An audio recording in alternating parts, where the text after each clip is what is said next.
Oh, or she thought that the mystery would be enough to bring me back.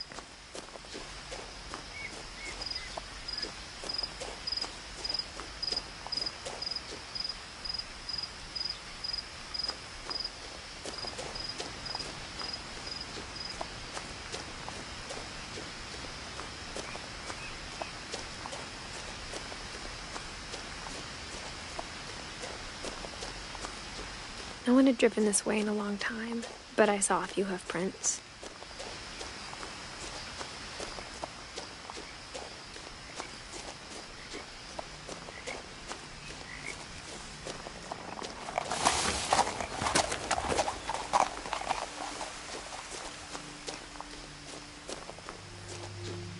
The truth is, even after I inherited the house, I never thought I'd come back to it. But now I had questions about my family that only the house knew the answers to.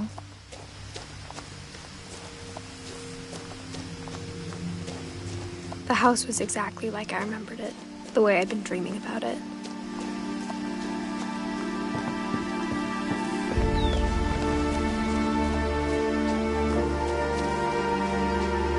As a child, the house made me uncomfortable in a way I couldn't put into words. Now, as a 17-year-old, I knew exactly what those words were. I was afraid of the house.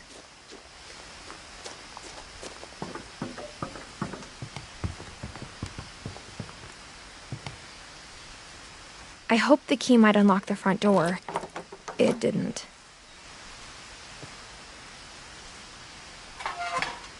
Looking in, I felt like the house itself had been waiting for me.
Crawling through the doggy door used to be a lot easier when I was 11.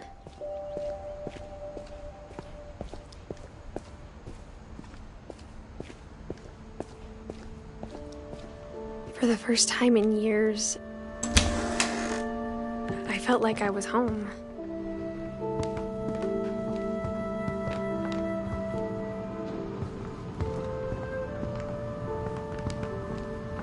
Nothing in the house looked abnormal. There was just too much of it, like a smile with too many teeth. Edie told me once that every Finch who ever lived is buried somewhere in the library.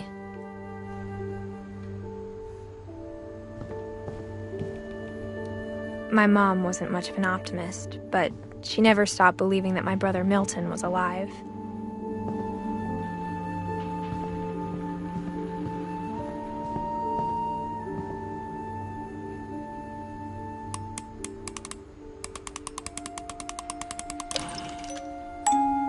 Great-Grandpa Sven built a music box for Barbara, along with the rest of the house.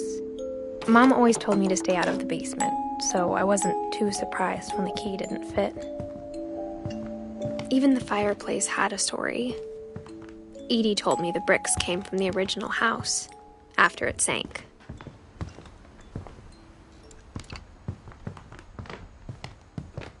The table was still a wreck from the night we left.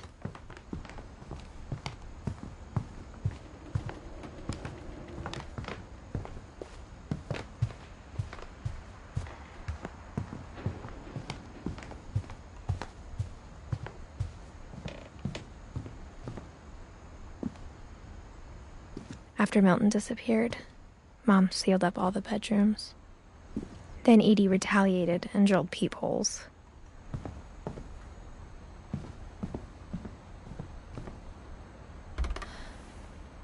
Molly always seemed like a girl I could imagine being friends with, if she hadn't died in 1947. I spent a lot of time playing in Great Uncle Walter's room. Lewis told me there were secret passages, but I never believed him.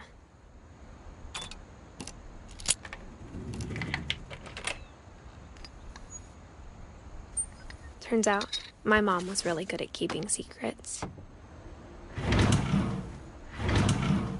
Now it was time to find out what my mom had been afraid of.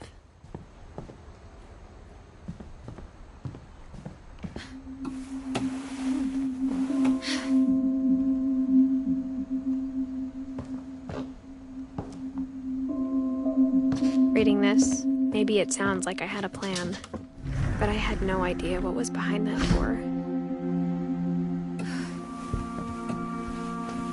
Just like I had no idea where all this was gonna lead.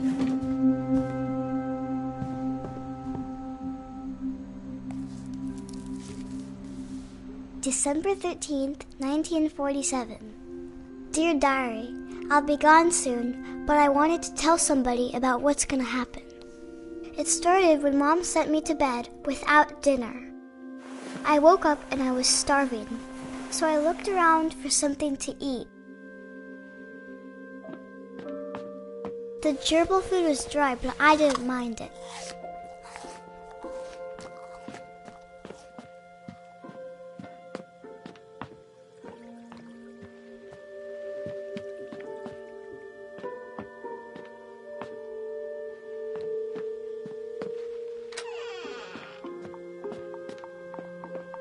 I kept eating and eating.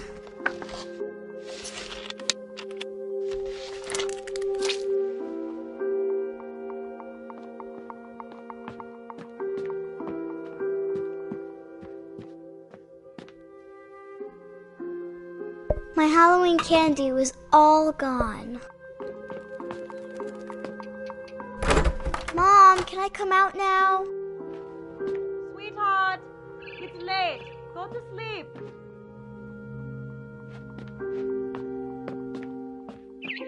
Then I heard chirping outside my window. It was a barn swallow going back to her nest. I reached out for her.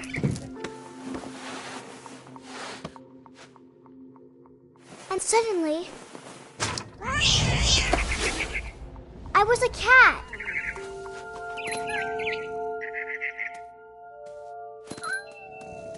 I tried to be quiet, but the bird was really scared.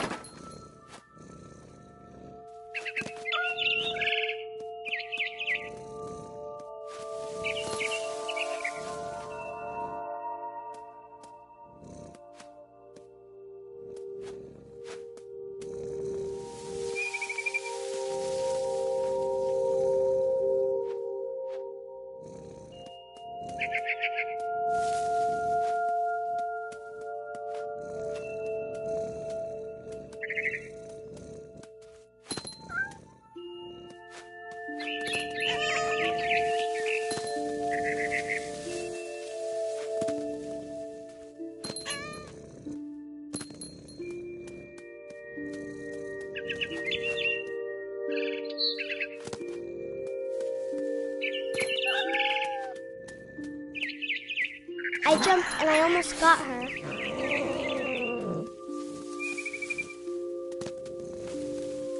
I could tell she was getting really tired. Now I was up in the big tree. I promised Dad I wouldn't climb it anymore. All I cared about was eating that mama bird.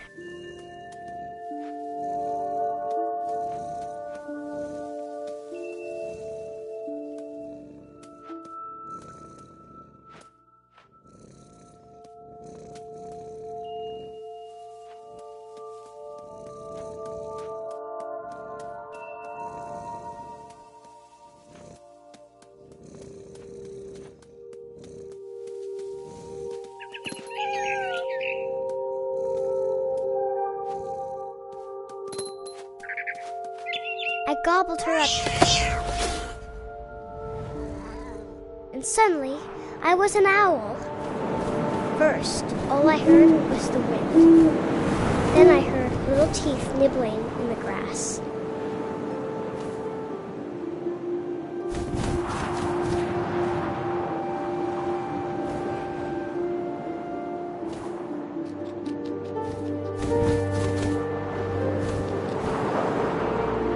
Rabbits.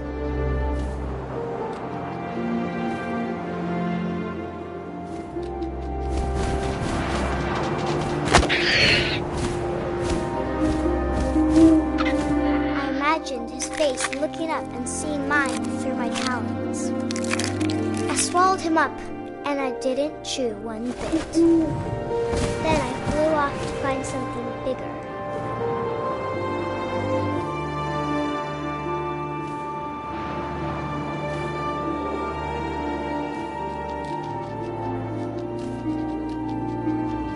A mama rabbit.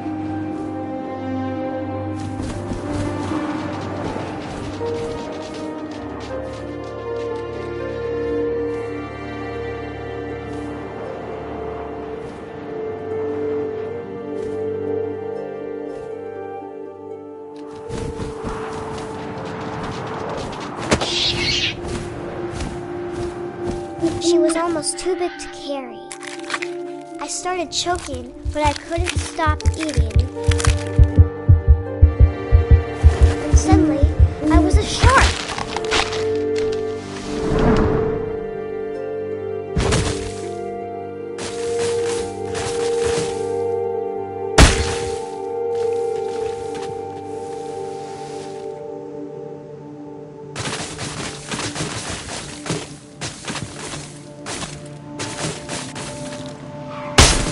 I rolled off a cliff and into the ocean. Now, I was hungrier than ever.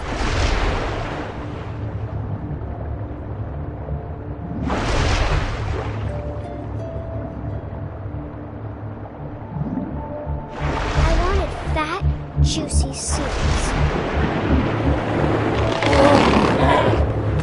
I tore off her flipper, and it tasted really good.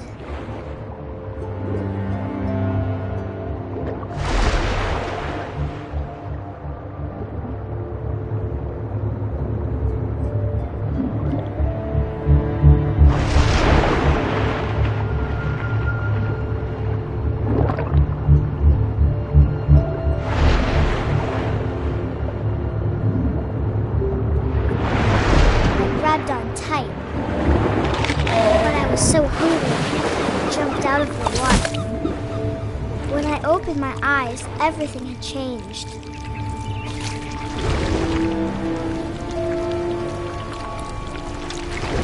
Now I was a monster, and I smelled people everywhere.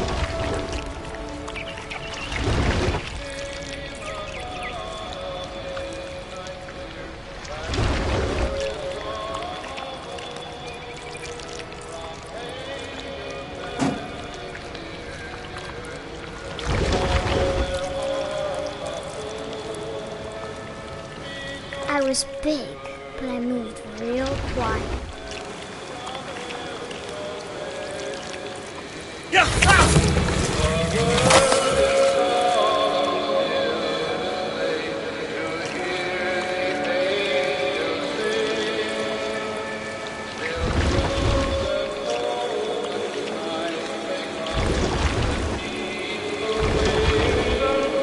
I wanted to stop, but also I didn't.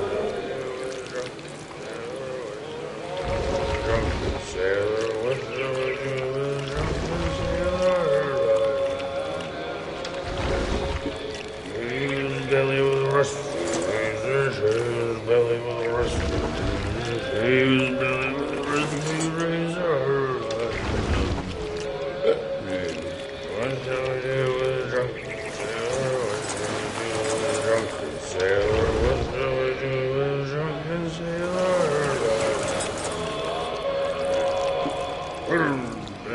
Captain's daughter,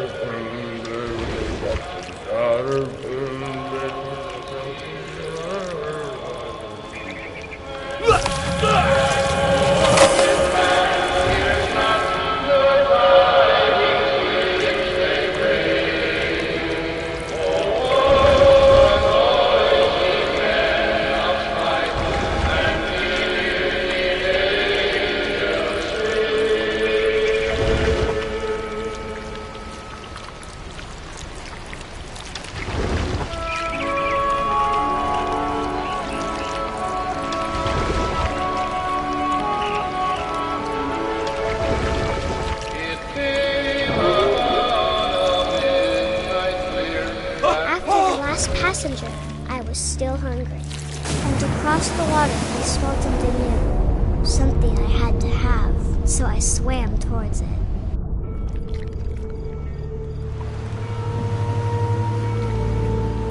I slithered onto the sand, and the good smell went into an old pipe.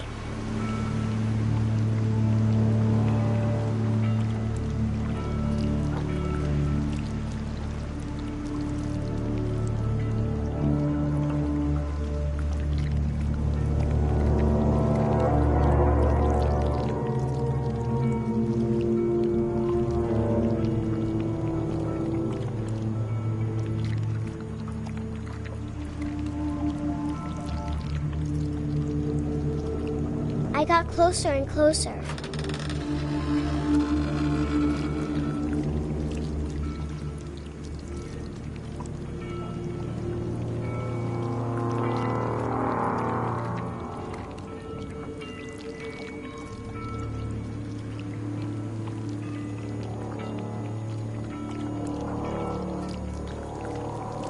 All of my stomach started growling. And suddenly, I was me again. I held my breath for a long time, but I couldn't hear anything. I think it's waiting for me to fall asleep. But it's not going to wait much longer. It needs to feed, and we both know I will be delicious.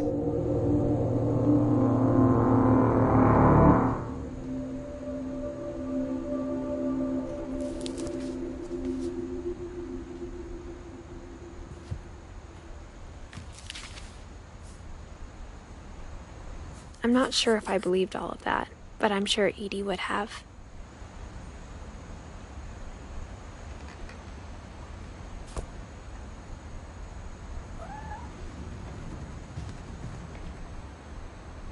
I can't describe it, but I felt like some part of Molly was still here. I grew up looking at Molly's room through the peephole.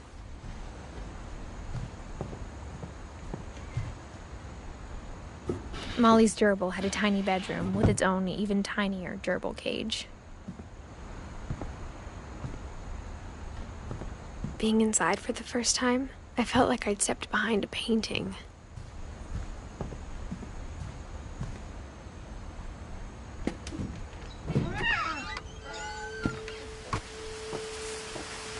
This will be obvious later, but my mom never told me any of these stories. Edie would have, but Mom didn't like bringing up the past. Though, when we adopted a stray kitten, she was the one who named it Molly. I spent a lot of time in Great-Grandma Edie's room.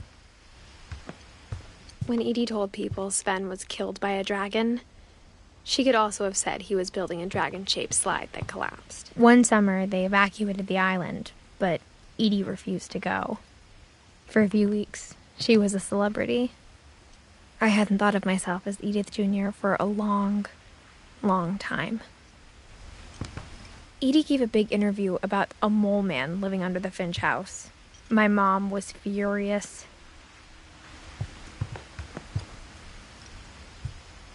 Louis died a week before we left, but Edie had already started to memorialize him.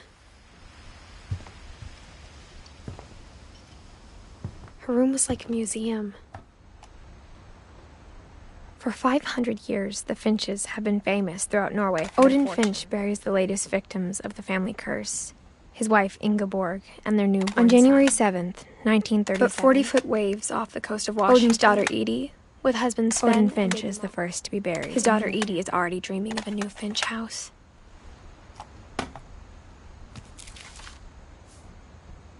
Whatever's wrong with this family, it goes back a long ways.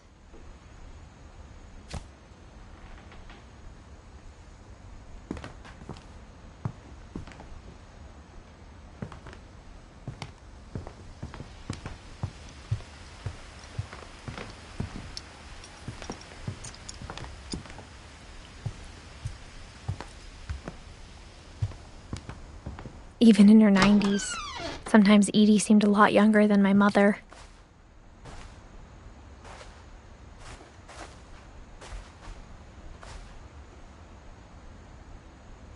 The only trace Grandpa Sam's first wife, Kay, left on the house was the pink bathroom.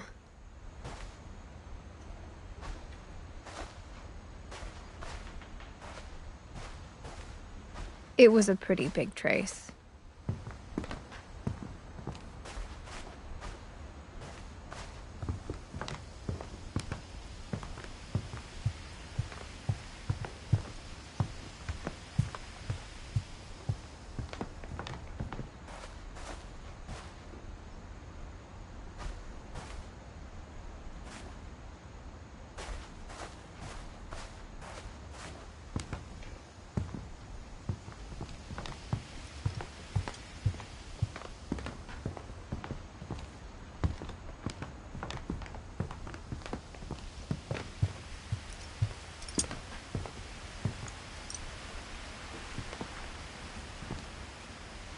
Edie knit me a new pair of gloves every year, just in time to replace the old ones.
Great-grandma had always been the family's biggest fan.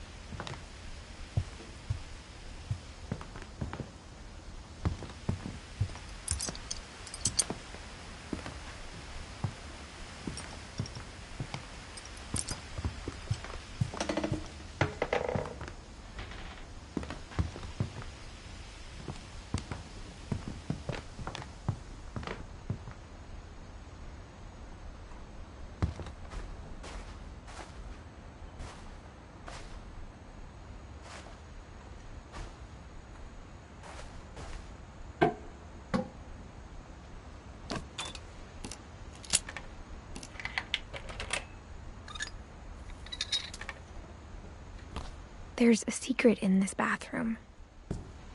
It's in the last place you would look. It isn't in the cupboard. It's hidden in this book.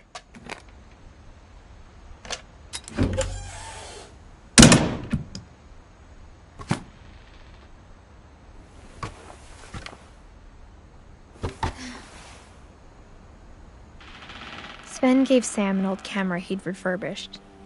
He never put it down.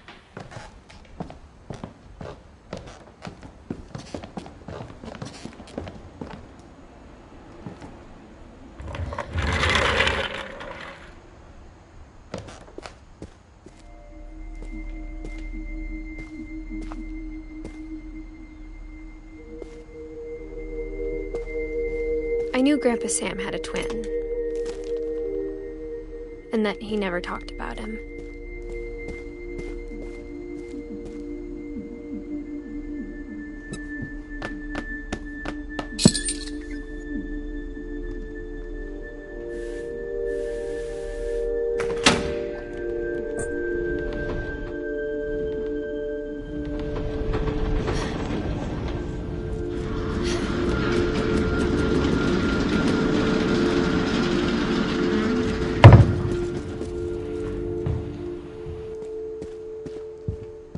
The passages were a pretty tight fit. They'd obviously been built for smaller hands and bellies.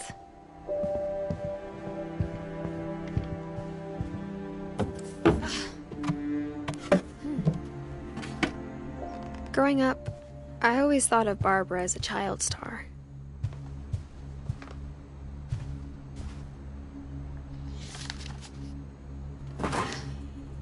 Of all the stories people wrote about Barbara's death, I'm surprised Edie saved this one.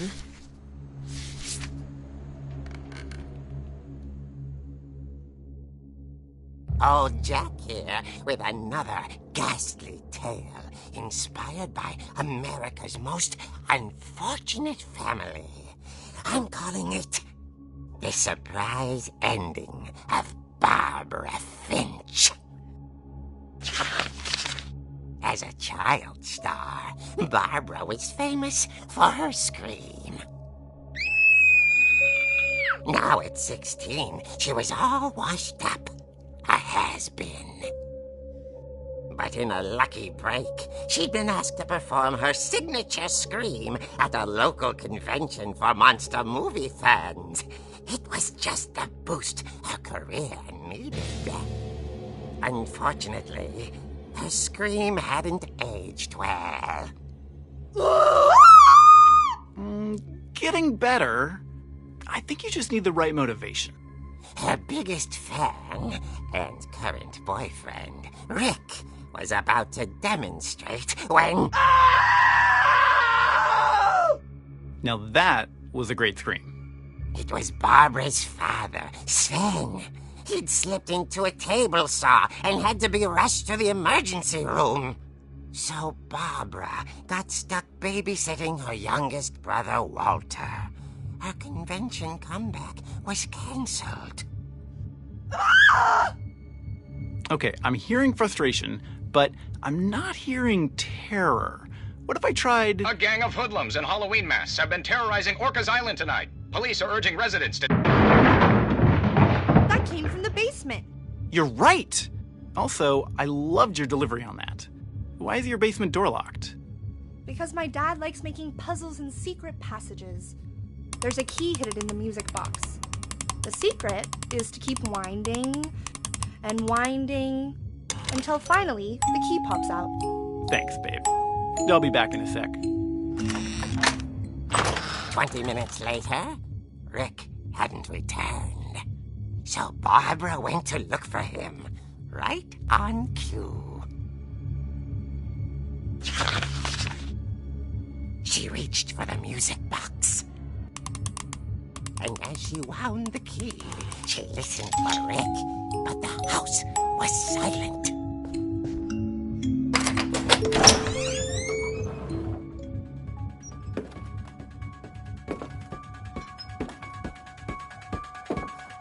She found Rick's crutch and imagined the worst.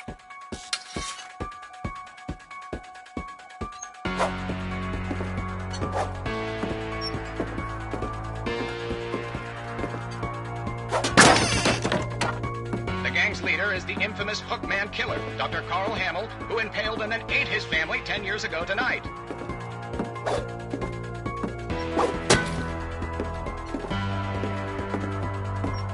The old fridge rattled and grew still.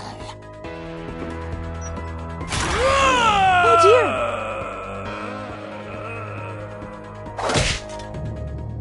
Oh! Rick? Barb, relax. I was just trying to scare you to help you find your scream. Well, I'm not scared, Rick. I'm furious. Then act furious. All I'm getting from you now is that you're hurt and confused and you're... She threw him out, but she kept a little something to remember him by. Barb, have you seen my other crutch? And she was still holding it when she fell asleep watching the Late Picture Show. Hours later... Barbara! Walter, what's going on up there? Ah! Okay, I'm coming up, but if this is a trick, you're dead, Walter.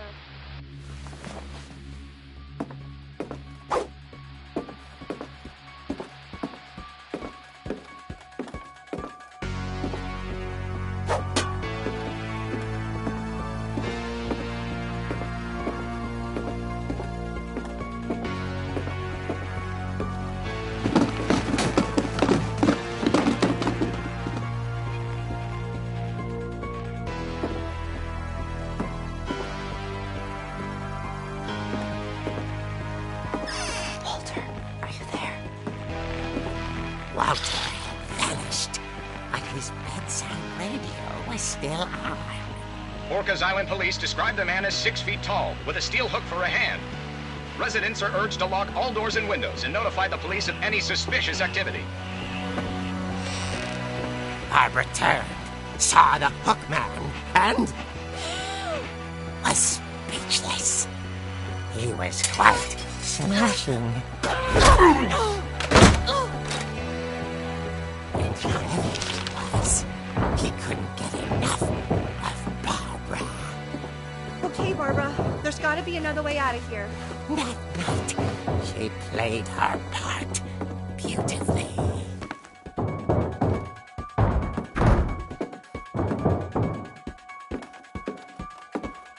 Molly's door hadn't been opened in years. The hinges groaned.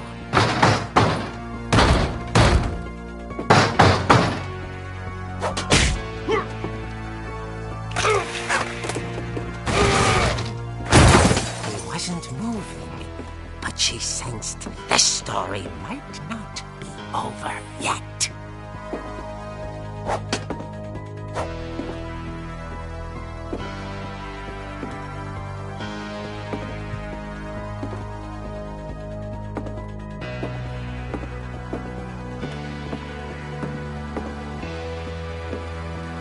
The hookman had vanished. She listened for his breathing, but all she heard was...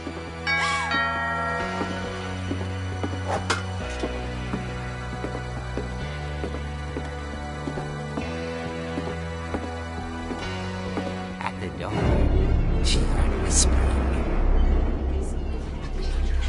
It was coming from inside the house.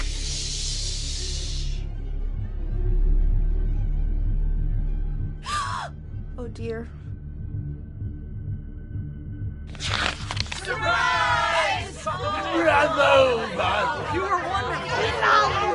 The monsters had come to surprise her. For Barbara, it was a dream come true. Then she saw what kind of monsters they were, and she realized what was about to happen. She was going to be famous. And with her final breath, Barbara Finch gave the performance of her life.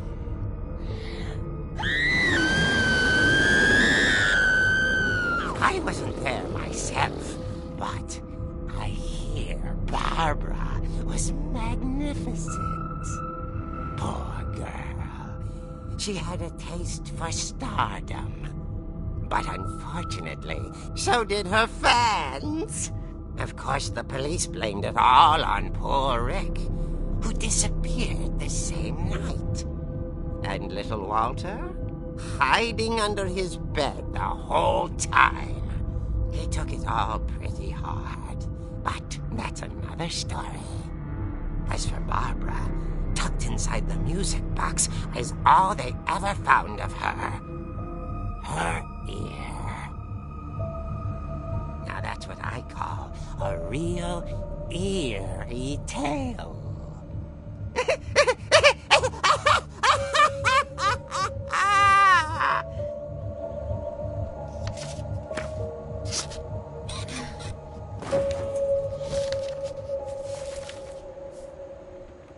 Edie told me all Barbara wanted was to be remembered, as absurd as that comic was. Maybe what Edie saw was a happy ending.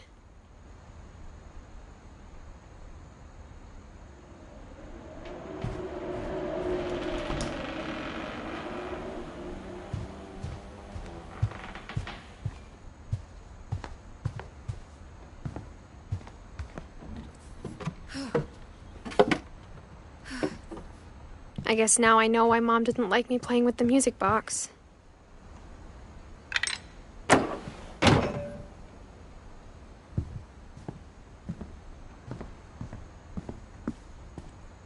Mom must have locked the third floor stairs on the night we left.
Mom said the basement was off limits, unless I wanted another tetanus shot. I saw Edie sneak down to the basement once, carrying packages. I thought maybe she was hiding presents. It turned out she was hiding a lot more than that.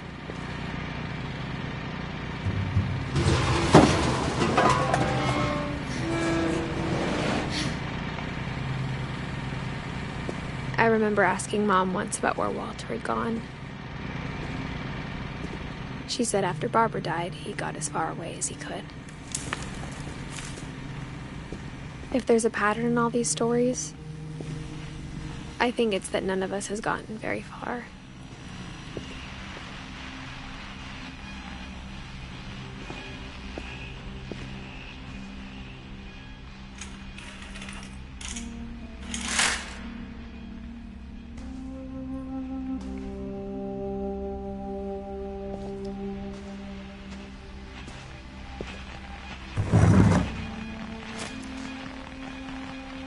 Goodbye, everyone. I can't believe I've been down here for 30 years. On that first day, after the shaking started, I didn't think I'd survive a week.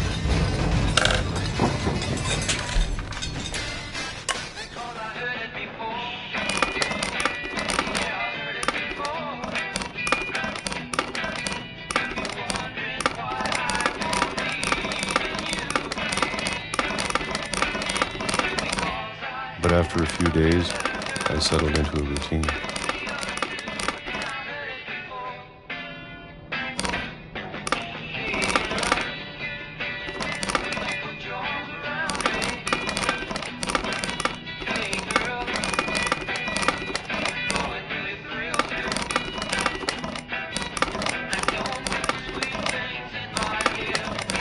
That's what kept me sane.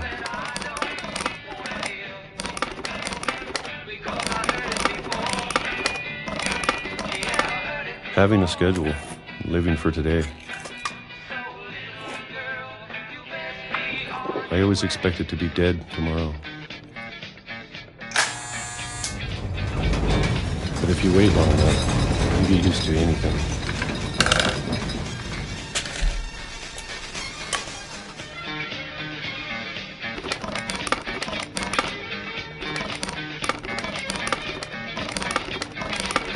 Even a monster on the other side of the door starts to feel normal.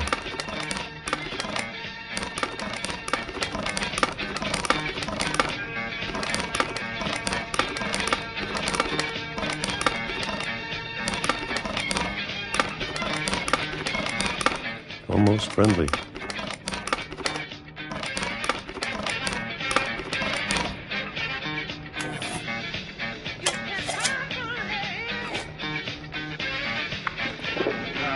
And then one day, everything just stopped.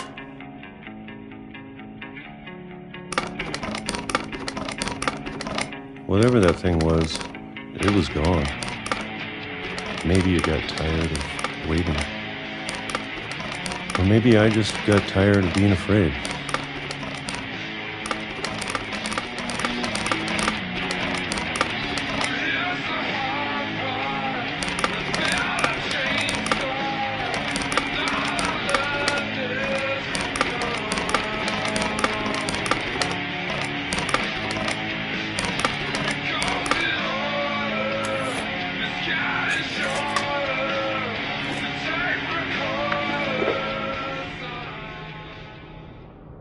It's been a week now, the longest in 30 years.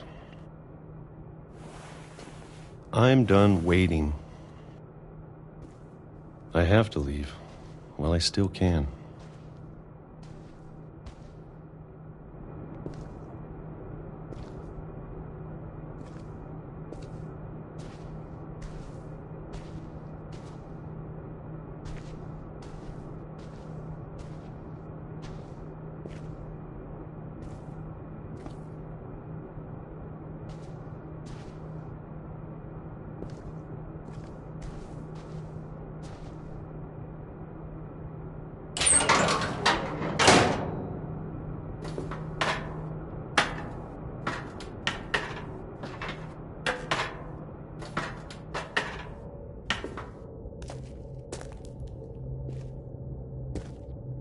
I know it's out there, somewhere.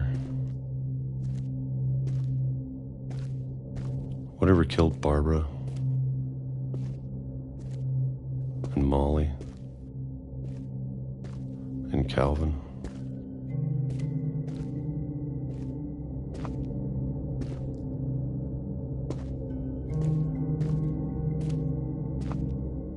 Maybe this is all a mistake. But I need to stop living the same day, even if it kills me.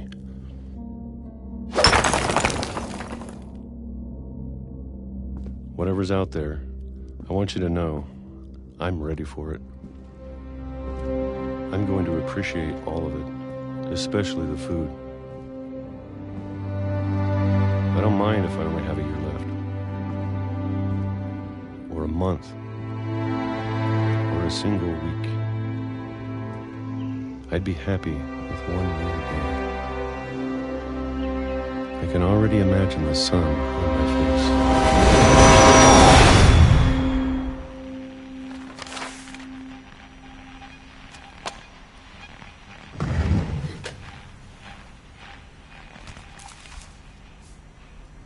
Walter died when I was 6. I can't believe my mom never told me he was down here.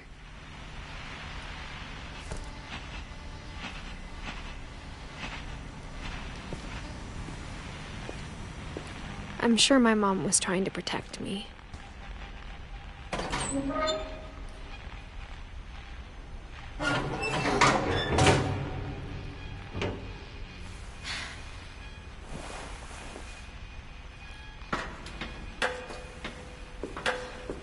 Maybe she was afraid I'd end up like Walter. But if she never told me about an uncle under the house, I can only imagine what else she was hiding. I don't want to make the same mistakes she made, trying to bury something that's still alive.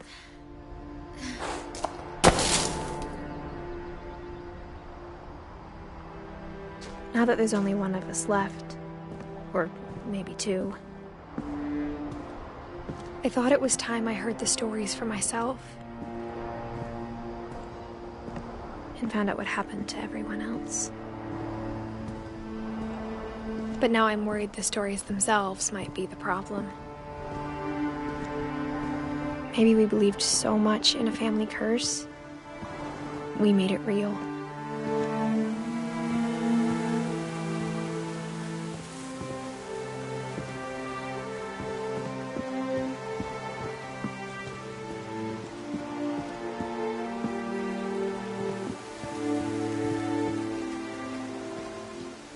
I don't know if I should even be writing this.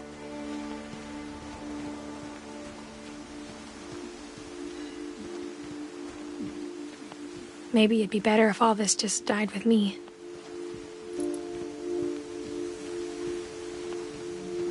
But I thought you should know about your family.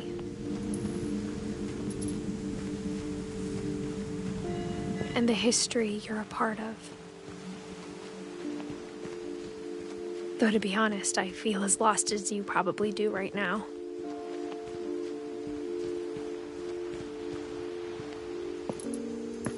I think the people in these stories believed them, for what that's worth.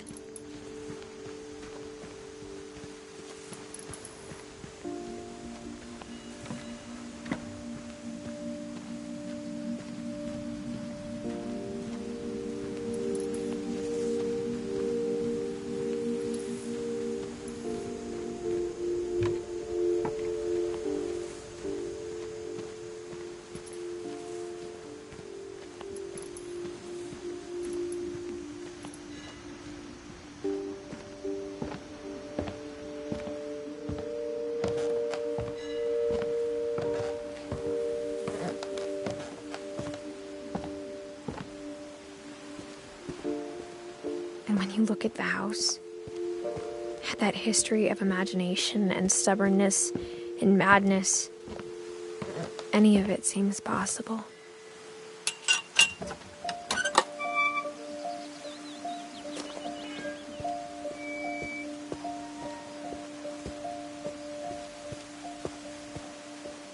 I think we've been surrounded by death for so long, we've just gotten used to it.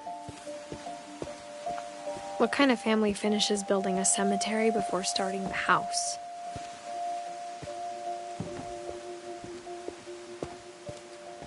It's embarrassing for me to admit this, but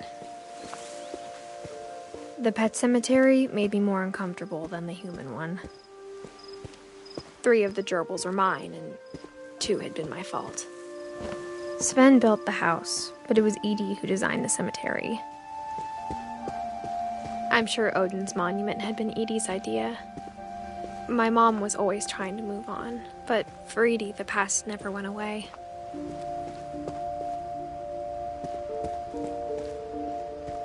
She could see it poking out of the water at low tide.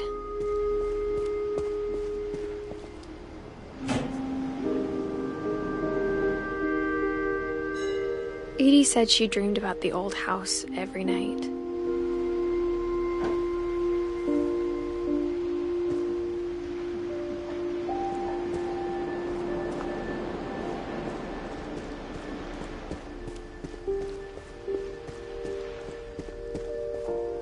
Edie's side was always easier for me to understand. But the older I get, the more I can see where my mom was coming from. She lost 2 of her brothers, just like I did. I get why she tried so hard to protect us.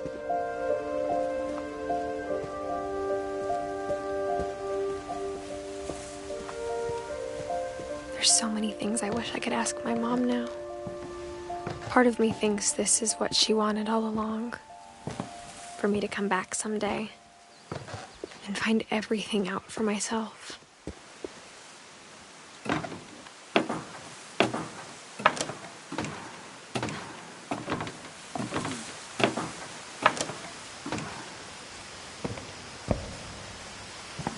But looking back on it now,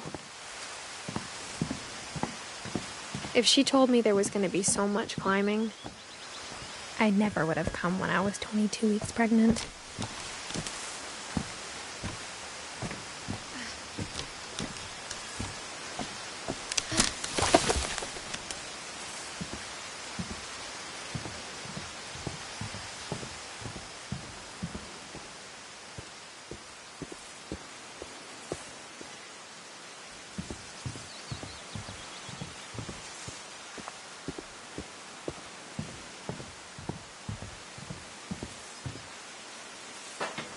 I never met Grandpa Sam, but I think he and my mom had a lot in common.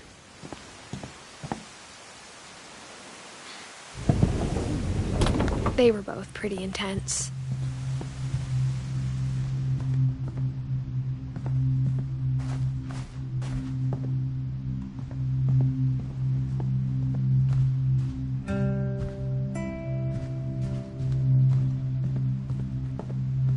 Instead of hiding from death, Sam seemed to go out of his way to meet it.